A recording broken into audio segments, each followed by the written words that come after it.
Salam brother and sister dimanapun berada saat ini. Jumpa lagi dengan saya dalam video kali ini. Selamat menyaksikan dari awal sampai akhir ya.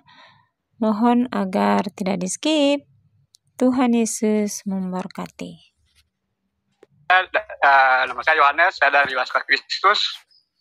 Saya mau menceritakan kesaksian tentang belas kasihan Tuhan atas kehidupan saya, tentang anugerah pengampunannya atas kehidupan saya. Saya mau menceritakan tentang saya sudah menerima tanda itu dosis 2 pada tahun 2021, di mana kantor tempat saya bekerja ini diharuskan untuk menerima tanda itu. Kebetulan saya kerja di badan pemerintah, jadi saya mengambil bagian di situ. Pada waktu pengambilan pertama, 3 hari sebelumnya sebenarnya saya sudah ditegur sama Tuhan lewat pelayanan mempelainya buffet pada waktu itu, di mana ada pesan di situ bahwa waktu itu bulan Februari 2021, di mana pesan itu bahwa Roh Kudus mengatakan bahwa tidak boleh menerima suntikan itu karena itu adalah bagian dari tanda 666. Tetapi karena saya tertidur pulas oleh kehidupan dunia ini, membuat saya tidak terjaga pada saat itu sehingga saya nggak peka. 3 hari kemudian saya mengambil bagian dalam hal itu untuk menerima suntikan itu. Secara manusia, logika masuk akal. Secara daging masuk akal karena saya kerja, saya bersinggungan dengan banyak orang, saya membutuhkan hal itu untuk kekebalan tubuh saya. Bahwa ketika saya pulang ke rumah, keluarga saya tidak akan mengalami yang namanya virus atau apapun itu. Sehingga saya mengambil langkah itu. Tiba di bulan kemudian kami masuk di dosis yang kedua. Saya enjoy, saya biasa seperti biasa. Tapi satu ketika, di mana waktu itu mau menjelang lagi rame-ramenya Delta pada waktu itu. Ketika saya menjaga malam, saya diizinkan Tuhan untuk menyaksikan video mempelai pada waktu itu.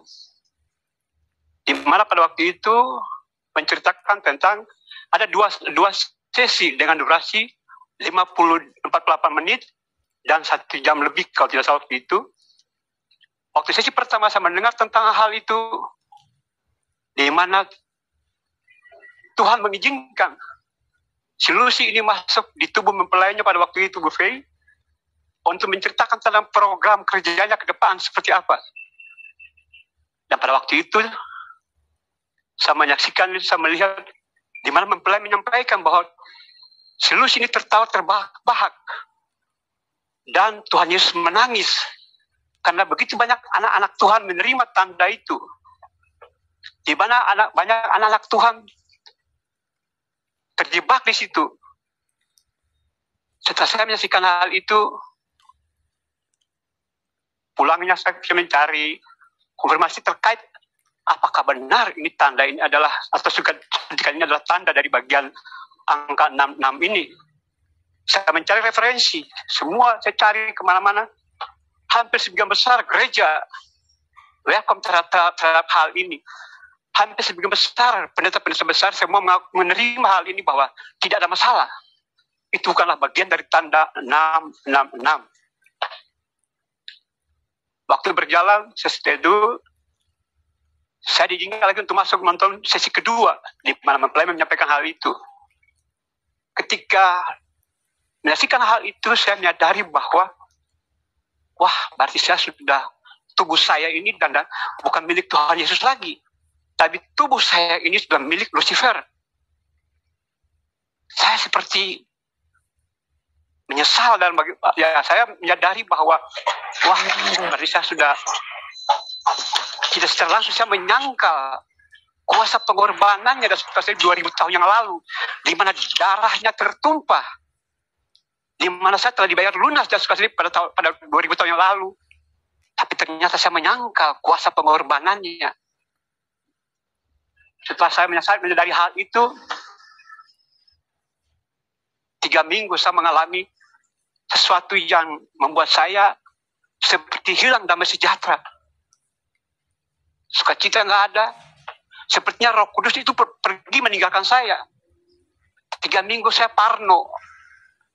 Seperti orang yang ketakutan, kecemasan. Saya benar-benar blank, udah tidak bisa ngapain. Waktu itu saya sudah, waduh, saya mati, saya masuk neraka ini. Sehingga pada waktu itu, saya mau mengikut video mempelai. Pada waktu itu, saya merasa sepertinya daging saya nggak nerima pengajaran mempelai. Daging saya menolak. Karena pengajarannya adalah pengajaran gada dan besi. Tetapi tubuh roh saya membutuhkan itu. Karena tubuh saya, ingat tubuh roh saya ini selamat. Sehingga saya mengejar pengajaran walaupun daging saya tidak menerima. Tapi tetap saya mengejar itu karena tubuh roh saya butuh pengajarannya. Sehingga waktu terus berjalan melewati masa-masa itu, hanya ada 2 yang saya peroleh lewat referensi itu, hanya pada waktu ST dan mempelai aja waktu itu. Pada waktu itu ST itu dia punya video, pada waktu itu menguatkan saya tentang di mana berdoa dengan air, sebut darah Yesus berkuasa, maka hal itu akan ada damai sejahtera. Dan saya melakukan hal itu. Tetapi setiap saat selalu saya menangis, menyesal, saya benar-benar mengejar Tuhan. Waktu berjalan setahun kemudian,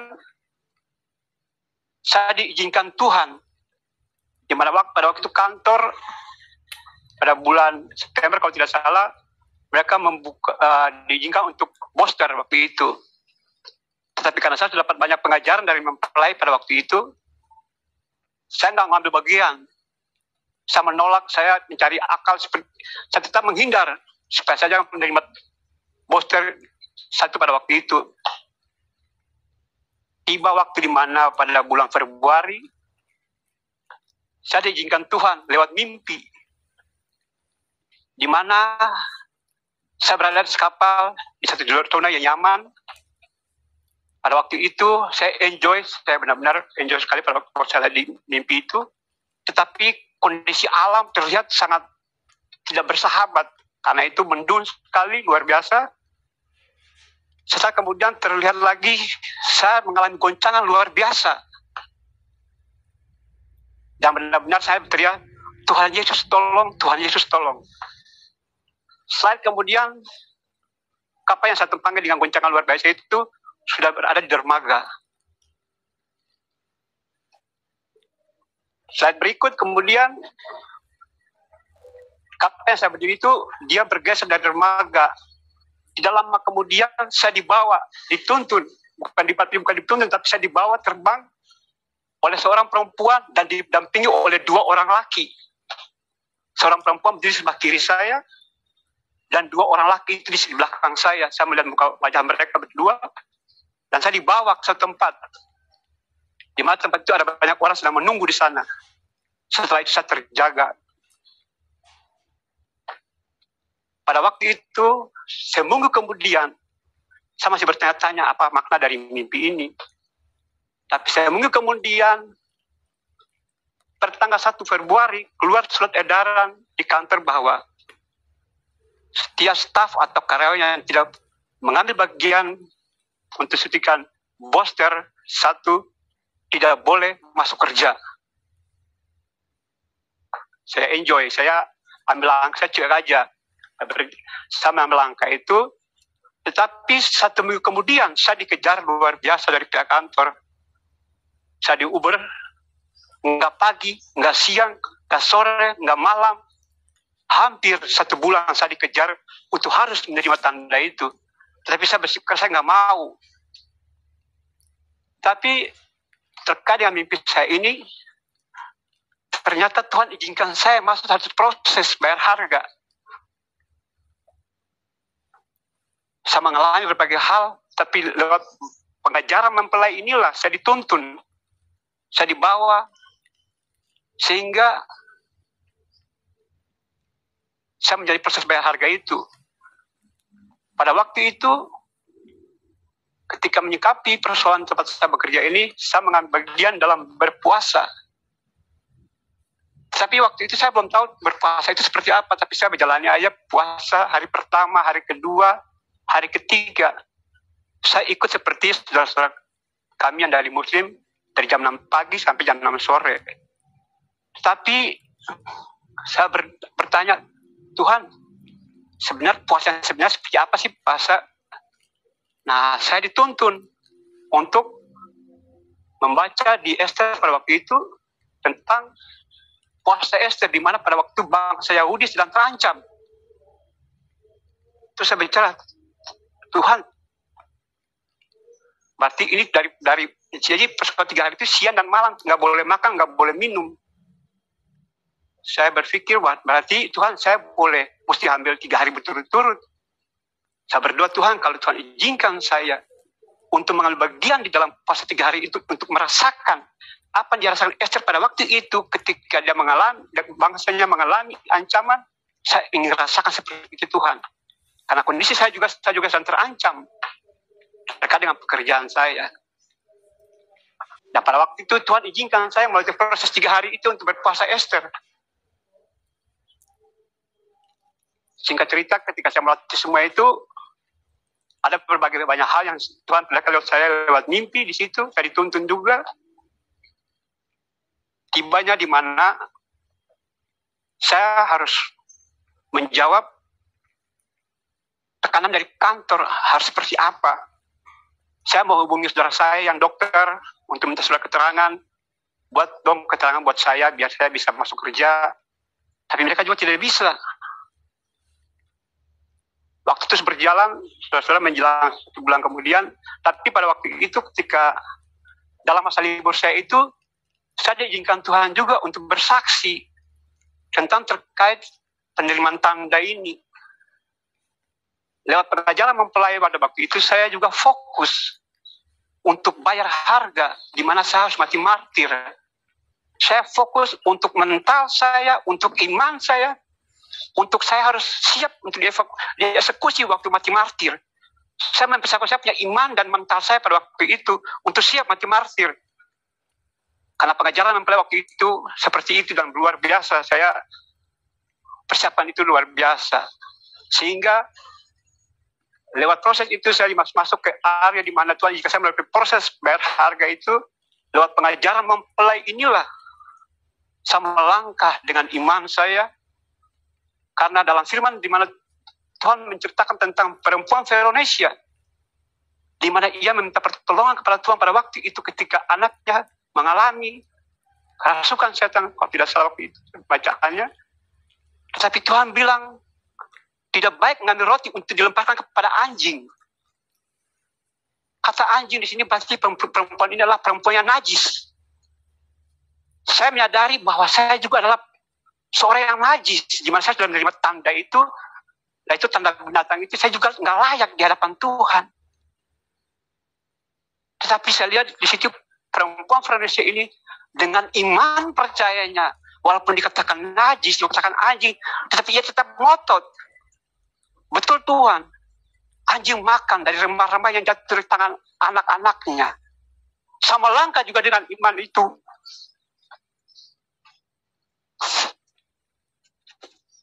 Lewat pengajaran mempelai,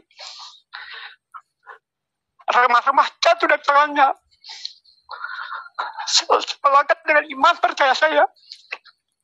Karena lewat pengajaran mempelai ini, saya memperoleh remah-remah yang jatuh untuk iman percaya saya, untuk keselamatan saya. Saya kejar itu. Sungguh luar biasa. Saya masuk di area itu, saya gila dengan Tuhan. Saya mengejar Tuhan luar biasa karena saya sadar saya mengejar belas kasihannya. Saya mengejar perkenanannya karena Tuhan sudah berpaling wajah dari saya. Saya sadar, saya menyadari. Saya menangis siang malam dengan Tuhan. Saya betul-betul menyesal. Waktu itu terus berjalan. Lewat pengajaran mempelai, saya tetap kejar pengajarannya. satu waktu diizinkan Tuhan untuk saya masuk di mana berpuasa 100 hari ketika waktu itu mempelai hamil kalau tidak salah, waktu mulai pertama kali pakai pakaian pengantin pada waktu itu. Saya diizinkan masuk di situ untuk menjalani puasa 100 hari. Dan saya kejar itu, saya ikut. Tetapi dalam perjalanan saya itu, saya selalu dibarengi dengan mimpi, berbagai-bagai mimpi buat saya, untuk menuntun saya, untuk mengarahkan saya. Saya menyadari bahwa makna dari mimpi itu apa, tetapi saya lihat dalam perjalanan kehidupan saya, seperti mimpi itu mengarahkan saya untuk berjalan di jalur yang apa yang akan saya lewati sesuai dengan apa yang Tuhan mau dalam kehidupan saya. Sehingga pada satu waktu waktu itu juga saya juga belum, karena saya sadar waktu saya sudah bersama dengan Tuhan, kebetulan saya belum baptis selam, ya saya juga mengambil bagian dalam baptis selam.